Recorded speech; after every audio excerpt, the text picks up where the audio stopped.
bestowed with the comparatively advanced and innovative technologies tend to overshadow and overpower the innocent and far less able native fishermen, and unfortunately do so by foregoing legal permission.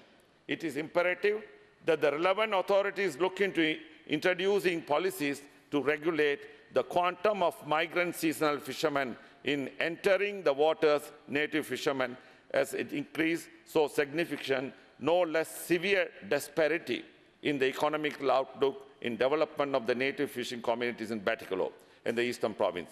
It is important to note that these sweeping policy changes should not discourage the migrant seasonal fishermen from fishing in Eastern Province, but it should regulate their presence, and on the contrary, it should develop and provide efficient and adequate packages to develop and equip the native fishing community to fish comparatively on par with those that migrate seasonally to the area. These fishing communities are so harshly deprived and that they lack even adequate fishing nets to trap their catch, let alone the provisions of multi-day boats via adequate financing programs to suit their income. In addition, other supportive facilities are minimal, non-existent. Even the salt ice factory in Kalladi is non-operational and has been for an extended period of time despite the numerous appeals.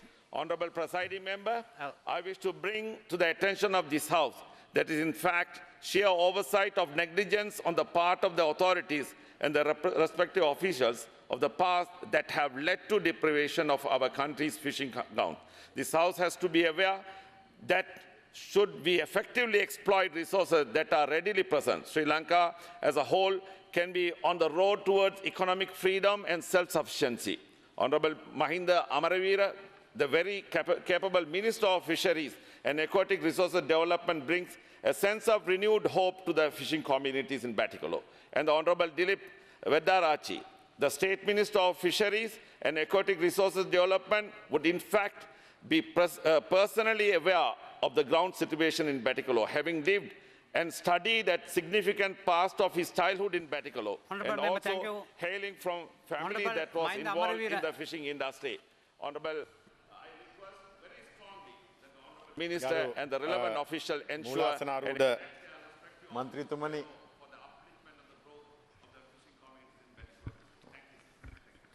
ගරු මූලාසනාරූඪ මන්ත්‍රීතුමනි විනාඩි කීයක් තියෙනවද? Sorry? 10 minutes. 9. විනාඩි 20ක් මට තිබුණා කොහොමුණත් කාලය අඩු වෙලා තියෙනවා. මගේ කතාව මං හිතන්නේ කරන්න වෙලාවක් මදි වෙයි. නමුත් මං මේ මතුණු ප්‍රශ්න කීපයක් කෙරෙහි අවධානය යොමු කරන්න ඕනේ. ඒවට උත්තර දිය යුතු වෙනවා. කෙසේ වෙතත් මේ සංශෝධනය පිළිබඳව හරි අවබෝධයකින් කතා කරාද කියන එක පිළිබඳව ප්‍රශ්නයක් මතුවෙනවා മന്ത്രിවරු කීප දෙනෙක්ම. නමුත් මම සතුටු වෙනවා බොහෝ മന്ത്രിවරු ඉතාමත් හොඳ යෝජනා අපේ දීවර අමාත්‍යාංශය ඉදිරියට ගෙන යාම සඳහා හොඳ යෝජනා රාශියක් ඉදිරිපත් කරා. ඒවා පිළිබඳව අපි අවධානය යොමු කරනවා වගේම ඉදිරි කාලයේදී අපි ඒවා ඉෂ්ට කරනවා. අපේ රටේ මේ මිරිදිය සහ කරදිය යන ශේෂ්ත්‍ර දෙකක දීවර කර්මාන්තය සිද්ධ වෙනවා.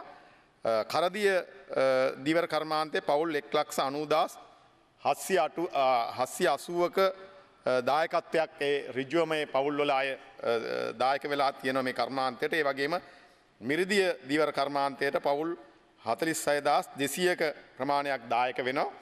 ඒ වගේම බෝට්ටු ප්‍රමාණය කරදිය 53988කුත් මිරිදිය 8536කුත් විදියට තමයි යාත්‍රා ප්‍රමාණයක් පාවිච්චි වෙන්නේ. දැන් අද මේ ඉදිරිපත් කරපු පනතෙන් මම ඉතාමත් පැහැදිලිව කියනවා ගරු මූලාසනාරූඪ මන්ත්‍රීතුමනි මේ කරදිය දීවර කර්මාන්තයේ දෙන 53988ක යාත්‍රාවලින් අපේ නිහල් ගලප්පති මන්ත්‍රීතුමා මේක පැහැදිලිව ආගත්තොත් හොඳයි. කරදිය දීවර කර්මාන්තයේ දෙනවා යාත්‍රා 53988. මේ තුලින් අද මේ දඩය වැඩි කර එක බලපාන්නේ යාත්‍රා 13කට පමණයි. තමුන්නාන්සලා මේ පිළිබඳව දන්නේ නැතුව තමයි මං හිතන්නේ උගක් මේ යෝජනාව ඉදිරිපත් කර දිනේෂ් කුණවර්ධන නැමතුමාත් දිගින් දිගට කිව්වා මේ මිලියන් ගණන් වලින් මේ දඩ මුදල වැඩි වෙනවා කියලා. මේ වැරද්ද කරත් දඩ මුදල අයිති වෙන මට්ටමේ අපේ රටේ තියෙන බෝට්ටු 13ක් පමණයි. ඔබතුමා ඒක මම හිතන්නේ දැන් හරි දැන ගැනීම වැදගත් වෙනවා. අනිත් කිසිදු යාත්‍රාවකට මේ දඩ මුදල් වැඩිවීම බලපාන්නේ නැtei කියන එක කියනවා. පෙර තිබූ දඩ මුදල් තමයි ඒ අයට තියෙන්නේ. ඒතර මේ වැරදි දෙයක් පිළිබඳව තමයි මෙච්චර වෙලා කතා කරේ. ඉතින් මම කනගාටු වෙනවා මේක මට ඒ වෙලාවන් වල පැහැදිලි කරලා දෙන්න උනා නම් මගේ කතාව පළවෙනි කතාව විදියට කරා නම් අද මේ විවාදේ සම්පූර්ණ වෙනත් පැත්තකට යන්නේ. මේ අනවශ්‍ය දෙයක් පිළිබඳව අනවශ්‍ය කාරණයක් පිළිබඳව අනවබෝධයෙන් තමයි මේ විවාදේ කීප മന്ത്രിවරු කිහිප දෙනෙක්ම ඉදිරියට ගෙනිච්චේ. ඔබතුමාත් දීවර නියෝජ්‍ය අමාත්‍යවරයා විදියට කටයුතු කරා. ඒක වතාවක් මං හිතන්නේ නේ. ඔය හිටියා. ඒ වගේම දීවර ප්‍රදේශයක ඒ දැනුම තියෙන මම ඔබතුමාගේ දැනුම අගය කරනවා. ඒ දීවර ශාස්ත්‍රයේ පිළිබඳව විශාල කැපකිරීමක් තියෙනවා. එතුමා මේ පිළිබඳව විශාල උනන්දුවක් දක්වනවා. අපේ අමාත්‍යාංශයට පවා ඇවිල්ලා අපි සාකච්ඡා කරලා තියෙනවා. නමුත් මං හිතනවා මේක අපිට පැහැදිලි කරලා දෙන්න නොහැකි වීම පිළිබඳව කනගාටු වෙන හිමුණා නම් මේ විවාදේ වෙන පැත්තකට අපිට යන්න තිබුණා. බොහෝ මේ විජේසේකර මන්තුමා වගේ කණ්ඩායම් ඉදිරිපත් කර සාධනීය යෝජනා පිළිබඳව සම්වාදයක් බවට පත් කරගන්න පුළුවන් වෙනවා. මොකද අපිට මන්ත්‍රීතුමා අපි මේ හුදකලා රටක් විදියට අපිට මේ ක්‍රියාත්මක වෙන්න බෑ. කැලෑ නීතිය අපිට මේ රටේ ක්‍රියාත්මක කරන්නත් බෑ. මේ අපි බැඳිලා තියෙනවා ඔබතුමා දන්නවා IOTC සමාජිකයෙක් බවට පත් වෙනවා අපි 1993. එතකොට ඒකේ ආරම්භක සමාජිකයෙක්. ඒකේ අනුවම අපේ යාත්‍රා කළමනාකරණය කිරීම නැත්තම් මේ ඒ අයගේ මේ ඉන්නා තැන් පිළිබඳව සොයා බැලීමේ වගකීමට අපි ඇතුල් වෙලා තියෙනවා. 1993ම මේ VMS සවිකරණ එක පිළිබඳව නැත්තම් මේ යාත්‍රා අපේ තීරයන් වල රඳවා ගැනීම පිළිබඳව වගකීමට අපි බැඳෙනවා. මේ අනිත් රටවල් මේවා සවි කරලා තියෙනවා. අපිට 2013 තමයි දැනුම් දීලා තියෙන්නේ. 2012 13 වෙනකොට අපිට දැනුම් දීලා තියෙනවා මේ විෂුවල් මොනිටරින් සිස්ටම් කියන එක අපේ යාත්‍රාවලට ඇතුල් කරන්න කියලා. ඒ වගේම තවත් රටවල් කීපයකටත් ඒ දැනුම් දීම කළා තියෙනවා. නමුත් අවාසනාවට කුමන හේතුවක් නිසා හරි අපිට මේක ඇතුල් කරගන්න බැරි වුණා. මම මේක ඒ වෙලාවෙ ඉඳන් ඇමතුමාට චෝදනා කරන්න යන්නෙත් නෑ. එතුමත් උත්සාහ දරලා තියෙනවා. කොහොම වුණත් මේ සඳහා වැය වෙන මුදල් ප්‍රමාණය පිළිබඳව සැලකිලිමත් වෙලා වෙන්න ඕන. ඒක ක්‍රියාත්මක වෙලා නැහැ. දැන් අපි මේ වෙනකොට ඒ සියලුම යාත්‍රාවලට ඒ කියන්නේ ජාත්‍යන්තර මුහුදට ඇතුල් වෙන සියලුම යාත්‍රාවලට මේ VMS සවි කරලා තියෙනවා. එතකොට කිසිම ප්‍රශ්නයක් ඇති වෙන්නේ නැහැ. හැබැයි එම සියල්ල තියෙද්දිත් ඒ අපේ මුහුදු තීරයෙන් ඔබට ගියොත් අපි දඩ ගැහිමක් කරනවා. නීතියක් ක්‍රියාත්මක වෙන්න ඕන. අපේ ගෙදර කන්න නැtei කියලා කන්න අඩුපාඩු තිබුණා කියලා අපිට අල්ලපු ගෙදරින් කන්න උදුරගෙන ගන්න බෑනේ. හොරාට කන්නත් බෑනේ. ඒ නිසා අපි මේ පිළිබඳව අවබෝධයෙන් කටයුතු කරනවා. ඒ වගේම මේ තිබුණු දඩ මුදල පෙර තිබූ මුදලමයි. ඒ මුදල දඩ මුදල ගහනවා. ඒක පෙරත් තිබුණ අලුත් දෙයක් නෙමෙයි. හැබැයි අපි වැඩි කරලා තියෙනවා ගරු මුලාසනාරූඪ මන්ත්‍රීතුමනි අඩි 24ට මීටර් 24ට වැඩි බෝට්ටු. ඒ කියන්නේ අපේ ලංකාවේ මේවා දැනට එකක්වත් ක්‍රියාත්මක වෙන්නේ නැහැ. ඒවට වැඩි කරලා තියෙනවා. අපේ යාත්‍රා 13කට අදාළ වෙනවා 0.5ක වැඩිවීමක් මිලියන තියෙනවා. දඩේ වැඩිවීමක් අනිත් කිසිම එකකට අපේ අදාළ වෙන්නේ නැහැ. එතනින් එහාට ගියාම තමයි දඩ මුදල් දෙගුණ වෙලා මිලියන 50 100 දක්වා යන්නේ. අපි මේ වගේ නැව් පාවිච්චි කරනවා. ඉතින් අපිට එහෙම නැව් තාම පාවිච්චියක් නැහැ. ඒ වගේම අපි තව චෝදනාවක් එල්ලුණා. අපි විදේශ යාත්‍රාවලට අපේ පොඩි යටතේ මසුන් මරන්න යන්න දෙන්න සූදානමක් තියෙනවාද කියලා. දිනේෂ් කුමාරවර්ධන මන්ත්‍රීතුමා කිව්වා මේ පුවත්පත් වාර්තාවකුත් අර. අපි එහෙම කිසිම සූදානමක් නැහැ. අපි දැන් ආරාධනා කරන්නේ අපේ දීවරයන්ට දැන් ආයෝජන අවස්ථාවක් ඇවිල්ලා තියෙනවා.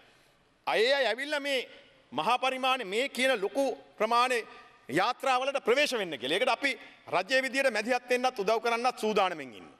අපිට ජාත්‍යන්තර මුහුදට යවන්න පුළුවන් ප්‍රමාණය බෝට්ටු 1615යි.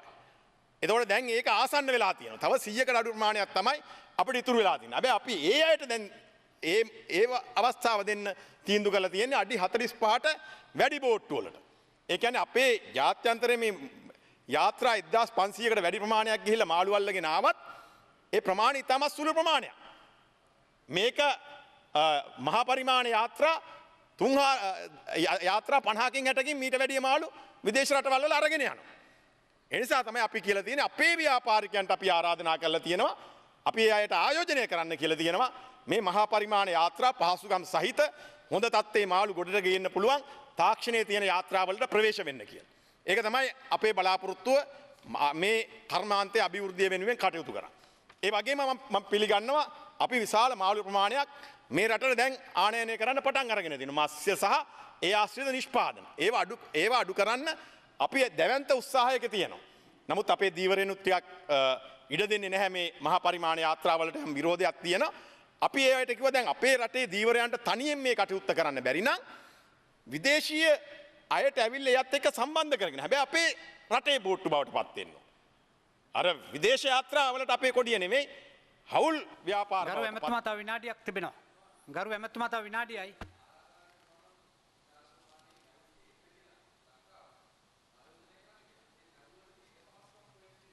නෑ අපිට පුළුවන්. අපිට දික්කෝවිට වරායේ සම්පූර්ණය සඳහා හැකියාව තියෙනවා. අදේ වරාය පාළු වෙලා තියෙනවා. බෝට්ටු නෑ. ඉතින් එතනින්ම අපිට මේ කටයුත්ත කරන්න පුළුවන්. ඒ වගේම විනාඩියෙන් අවසන් කරන්න. ගරු මන්තුමනි මේ පිළිබඳව සාකච්ඡා කරන්න මම ලෑස්ති. ඒ වගේම අපි මේ කර්මාන්තයේදී අපි පැහැදිලිව කියන ඔබතුමා කිව්වා දීවර ජාතික ප්‍රතිපත්තියක් පිළිබඳව මම අගය කරනවා. අපි දැනට ලෑස්ති කරලා තියෙනවා දීවර ජාතික ප්‍රතිපත්තිය සකස් කරන්න. ඒ වගේම මිරිදිය මාළු වල යම් කරදිය මාළු වල යම් අඩුවීමක් වෙනකොට අපි මිරිදිය මත්ස්‍ය කර්මාන්තයේ දිනු කරන්න දැවැන්ත මුදලක් ඉතිහාසයේ වැඩිම මුදල මේ වර්ෂය අපි වෙන් කළා තියෙනවා. ඒ වගේම කලපු 116ක් තියෙන මේ 16ම ප්‍රයෝජනෙට ගන්නෙ නැහැ. අපි ඒ සඳහා වෙනම එකකයක් පත් කළා තියෙනවා.